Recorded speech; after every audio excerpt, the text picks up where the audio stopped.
18번 가격 규제 정책에 관한 문제고요.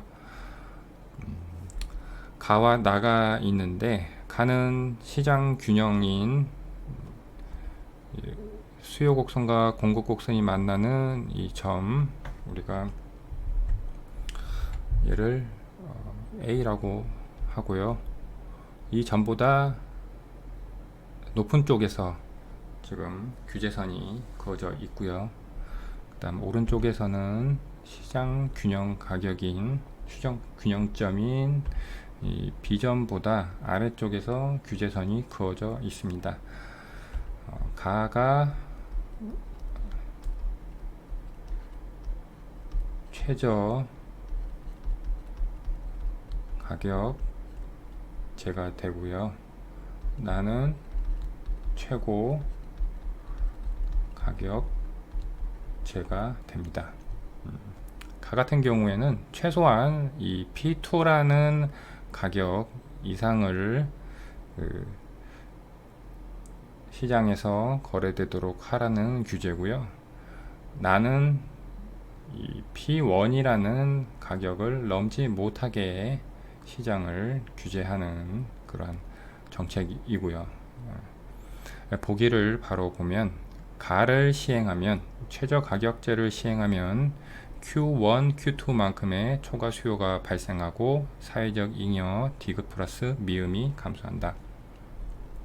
최초 균형점 Q0에서 이제 가라는 최저 가격선이 그어지면은 이 가격, 즉 P2라는 이 가격하에서 공급량은 최초 공급량인 Q0에서 Q2로 증가를 하게 되고요.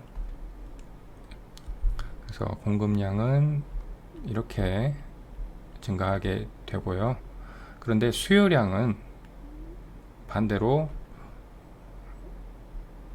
Q1으로 이렇게 감소하게 됩니다. 그래서 지금 이 간격 Q1에서 Q2만큼 공급량은 늘어나고 수요량은 줄어들기 때문에 여기서 초과 공급이 발생하게 됩니다. 그런데 1번에서는 초과 수요라고 했으니까 틀린 보기가 되고요. 사회적 잉여가 디귿 플러스 미음이 감소한다고 되어 있는데 지금 여기 부분 이 부분을 따로 떼와서 옆에서 간단하게 살펴보겠습니다.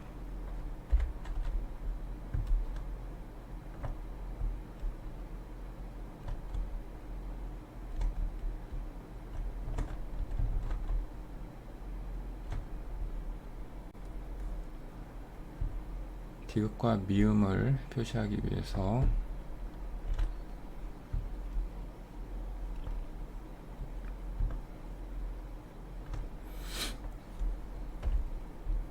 여기가 디귿, 요 아래가 미음.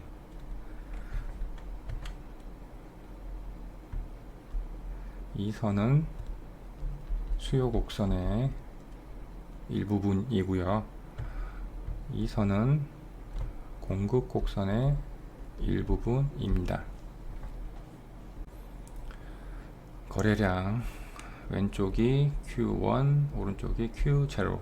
Q0에서 최저 가격제 실시로 인해서 Q1으로 거래량이 감소하게 되면은 수요 곡선 아래에 있는 이 면적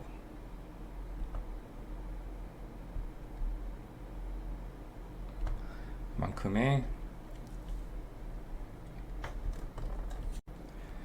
효용이 감소하게 됩니다. 한편 생산량이 줄어드니까 공급 곡선 아래에 있는 이 면적 만큼의 생산 비용도 감소를 하게 됩니다. 그래서 사회 전체적으로는 이 디귿과 미음만큼의 사회적 잉여가 감소하는 모습이 되겠습니다. 그래서 보기 1번에서는 사회적 잉여 감소분에 대한 설명은 맞는데 앞에 초과 수요라고 된 부분이 틀린 보기가 되겠습니다. 보기 2번 나를 시행하면 생산자 잉여였던 리을 플러스 미음이 소비자 잉여로 바뀐다. 생산자 잉여는 원래의 가격선, 이 P0라는 가격선 아래에 이 공급 곡선과의 사이의 면적인 리을, 미음, 비읍이 생산자 잉여였는데 최고 가격제 실시로 거래량이 Q0에서 Q1으로 감소하게 되면은 가격선이 이 P1이 되기 때문에 이 P1선의 아래에 있는 이 공급곡선과의 면적인 이 비음만이 생산자 잉여로 줄어들게 됩니다. 그러면 리을과 미음이 어디로 가는지를 봐야 되는데, 미음은 지금 거래량 자체가 Q0에서 Q1으로 줄어들었기 때문에 이것은 소비자 잉여로 가는 게 아니라 사회적 잉여 자체가 감소하는 그러한 현상이 발생하고요. 소비자 잉여로 가는 것은 이 리을만인데, 기존의 Q0 하에서 소비자는 소비자 수요 곡선의 아래쪽 그리고 가격선 위쪽, 그러니까 지금 요 삼각형, 빨간 삼각형 넓이만큼의 기역, 니은, 디귿만큼의 잉여를 가지고 있었는데, 지금 Q1으로 거래량이 감소하고 가격은 P1으로 낮아졌기 때문에 소비자 잉여는 이런 모습으로 변하게 되고, 리을이 새로 소비자 잉여로 편입되고 디귿은 사회자 잉여의 감소로 빠지게 됩니다. 그래서 이번 보기는 리을만 소비자 잉여로 바뀌는 것이지 미음이 바뀐다고 되어 있으니까 틀린 보기가 되겠습니다.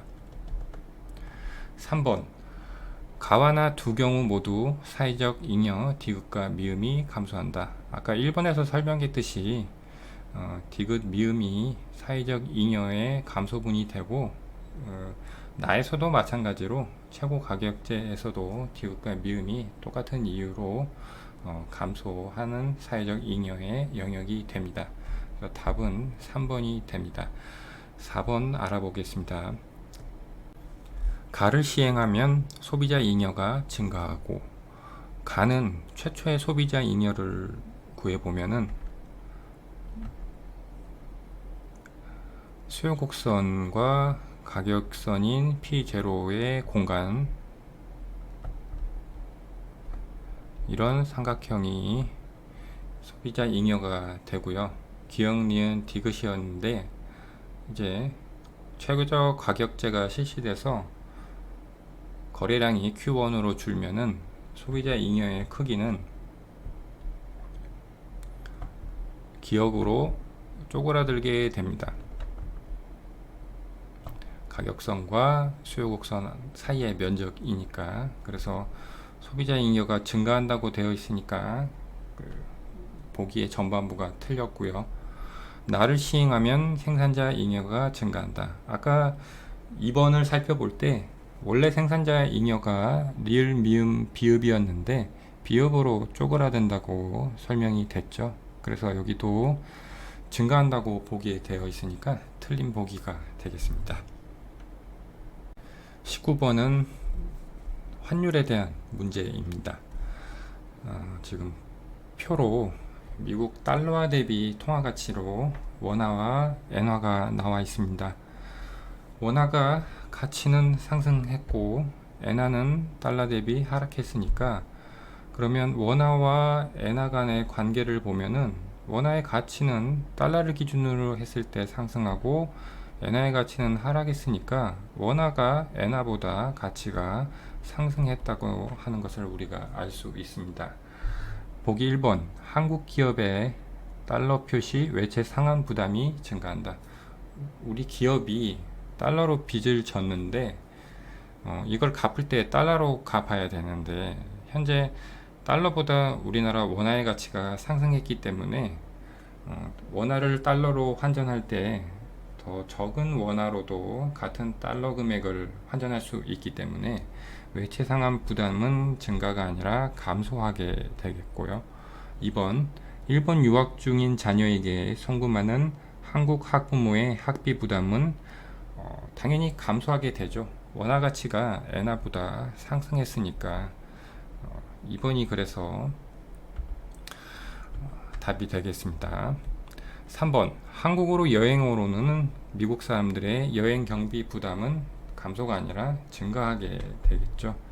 아무래도 같은 달러를 원화로 바꿨을 때 더 적은 원화로 바꿔서 가져오게 되니까 여행 경비 부담은 증가하게 되겠습니다. 4번 미국 시장에서 일본산 제품과 경쟁하는 한국산 제품의 가격 경쟁력은 어떻게 될 것이냐. 원화 가치가 달러 대비 상승하고 엔화 가치는 달러 대비 하락했어요.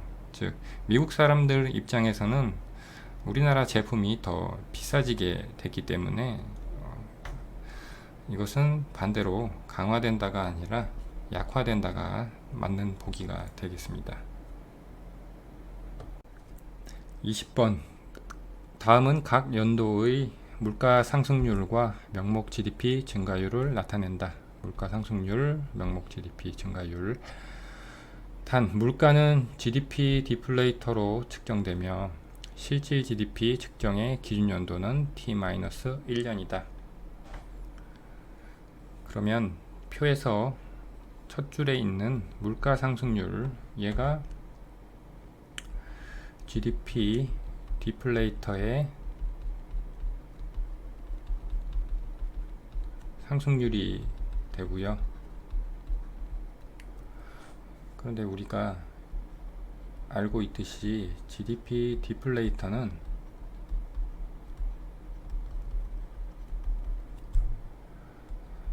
명목 GDP 나누기 실질 GDP 곱하기 100으로 표시하고요. 양변에 자연대수를 취해서 시간에 대해 미분하면 증가율의 식으로 변화가 되는데, 우리가 간단하게 기호로 얘를 A라고 하고 명목 GDP는 B, 실질 GDP는 C라고 할 때 변화율의 형식으로 바꿔주면 A의 변화율은 B의 변화율 마이너스 C의 변화율이 되고요. 표에서 이 물가 상승률, 얘가 A의 변화율이고 명목 GDP 증가율, 이게 B의 증가율이고, 그러면 C의 증가율은 B의 증가율 마이너스 A의 증가율이 되고, 우리가 C의 증가율을 아래에다 적어보면 T년도는 0에서 0을 빼니까 0이고요. T 플러스 1년도도 3에서 3을 빼니까 0이고, T 플러스 2년도는 마이너스 1에서 1을 빼니까 마이너스 2가 됩니다. 여기까지 정리하고 이제 보기를 보도록 하겠습니다. 1번 T년의 GDP 디플레이터는 100보다 크다. GDP 디플레이터는 물가니까 일단 물가 상승률을 봐야겠죠. T년도가 전년도에 비해서 물가 상승률이 0이죠. 그러면 T-1년도에 GDP 디플레이터가 기준연도가 T-1년이니까 GDP 디플레이터는 100이 되고, T년에 와서 물가 상승률이 변화가 없으니까 그대로 T-1년도의 GDP 디플레이터가 유지가 됩니다. 그래서 T년도 GDP 디플레이터는 100이 되고요. 1번은 크다고 했으니까 틀린 보기가 되겠습니다. 2번 T년에 비해 T 플러스 1년의 실질 GDP는 증가하였다. 실질 GDP의 증가율을 우리가 C의 변화율로 구했는데, T년도나 T 플러스 1년도나 다 0이죠. 그래서 T 플러스 1년도가 T년도에 비해서 증가율이 0이니까 2번은 틀린 보기가 되겠고요. 3번은 실질 GDP는 T 플러스 2년이 가장 크다. 실질 GDP의 증가율을 보면은 T년도 0, T 플러스 1년도 0인데 T 플러스 2년도는 마이너스 2로 오히려 감소했습니다. 그런데 보기에서는 가장 크다고 했으니까 틀린 보기가 되겠습니다. 4번 GDP 디플레이터는 T 플러스 2년이 가장 크다. GDP 디플레이터는 물가로 물가의 측정치가 되고요. 물가는 물가 상승률을 봐야 되는데, 물가 상승률이 지금 T년도는 0이었지만 T 플러스 1년도는 3, T 플러스 2년도는 1로 해서 계속 전년 대비 증가하고 있죠. 그래서 GDP 디플레이터는 T 플러스 2년이 가장 크게 되겠습니다. 그래서 답은 4번이 되겠습니다.